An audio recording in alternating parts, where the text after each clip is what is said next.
So I heard When Dimple Met Rishi was a good book, so we're going to find out.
Yeah, I wish.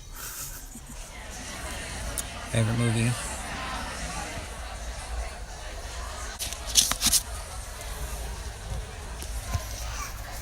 But should I get it though?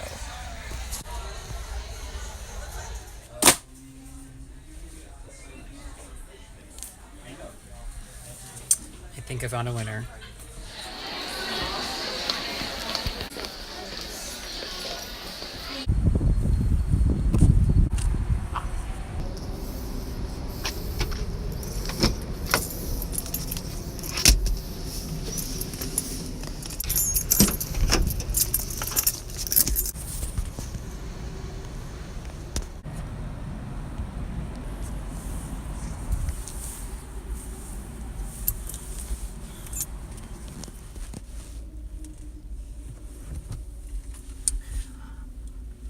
Alright, so I didn't get When Dimple Met Rishi because it just wasn't grabbing my attention after reading a few pages from different chapters. But I did get Armada from Ernest Cline, and I'm really excited because I was drawn by the art and the story seems pretty good, and it was on sale because I didn't like spend like $30 for a book. But before I picked that up, I did get to hear Roxane Gay speak. She wrote the book Hunger, and I got there literally 10 minutes before she was about to speak, and I was like, okay, I'll just stick around because I didn't really remember her name, but I did just listen to a few podcasts she was on, and I loved hearing her on there. And so people got emotional, there was crying, great questions. I got emotional over one of the questions that I could relate to. Basically, someone asked about writing and being a writer. When did she accept herself as a, like, when was she able to say she was a writer as opposed to just writing? And that's something I struggle with as an artist. And y'all, I swear technical difficulties follow me everywhere no matter what I do. It just fucking happen. But damn thing stopped recording because a pop-up notification came up and I'm running out of battery. I'm like, really, dude? But I'm gonna let you know what this is all about. If I like it, my thoughts are about it when I do a review about it. And yeah, I'll see you guys later. Bye. You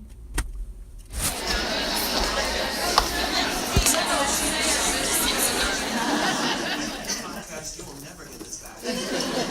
Whatever they charge me is fine, because what I have on my DVR is priceless. So, Hunger is a memoir of my body, and yes.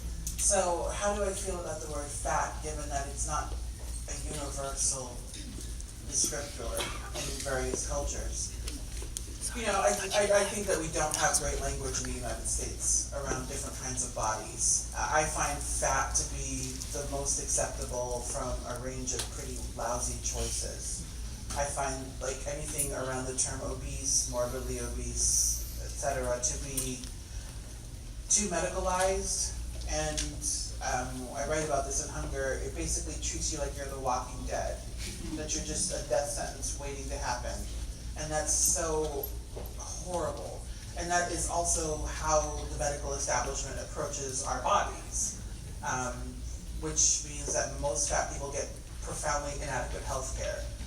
I think fat is just a useful adjective, given the limited language that we have, and I just don't have like a good alternative, so I just go with fat. It's just a question of working with the tools that are available. Because, you know, you can always say, like, oh, I'm plump, but I'm actually not plump. Or Rubenesque, or round, or thick. I mean, there are lots of great words, but those words simply don't have the same amount of cultural purchase. And they're so niche, basically, that it just doesn't work. But I have encountered several people who have said, you know, in my culture, we simply don't have a word for this. You just are you. And that's refreshing. That's the ideal. So I think we should all move to Guyana. You said that when you're out, you're often fine until you encounter somebody or somebody says something to you. How are you fine? How do you do that internally? Oh, well, because I mean, like, when I wake up, I'm just like, yeah. Like, what am I going to do today? Like, I wake up and if I'm not feeling depressed, then I'm generally just like, great, I'm Roxane Gay.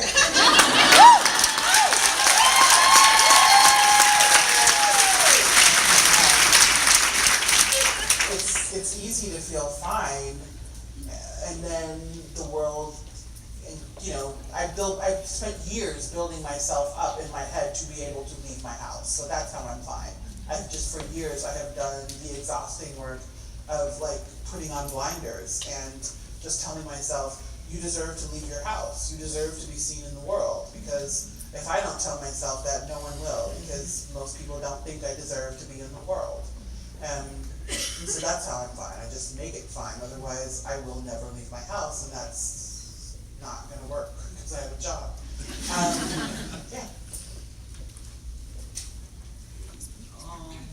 Did your parents ever found out that you got assaulted at that moment? Yes. Yes. What did they do? Yes. Did my parents ever find out I got assaulted? No, they did not. They found out 3 years ago.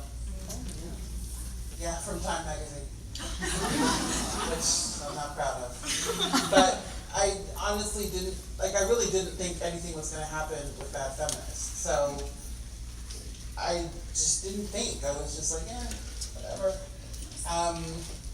And so they found out from an article, and my dad called me and he said, I read the article in Time, and I said, yeah. And that was that. We talked about it, trust me. And so it was hard for them, and I regret not preparing them better. I had told them I was a writer, and they knew I was a writer because they've always supported my writing, but it was always like a little hobby. And my first book was a micropress book that came out on a micropress. And so until they could go to Barnes & Noble, it didn't make sense. When I got a story in Best American Short Stories, I called my mom and I was like, Mom, I have a story in Best American Short Stories. And she was like, oh, what's that?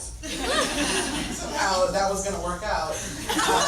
I considered myself a writer. And if you write, you're a writer. It's not complicated. And so many people, it's interesting to me how many people don't allow themselves that label as if there's a membership card. There isn't. If you write, you're a writer, and you have to take yourself seriously, which I already know you do, and allow yourself to call yourself what you are and what you do. There is no measure like publication or publication in a certain type of publication, like a certain tier of journal or a certain publishing house book deal or a money amount that's going to make you a writer. You are, and just like putting words on the page. And so I just have always given myself that permission, and I don't know why. I think it's the only thing I've ever been supremely confident about. Even if I didn't feel confident about what I was writing, I was confident that I was a writer.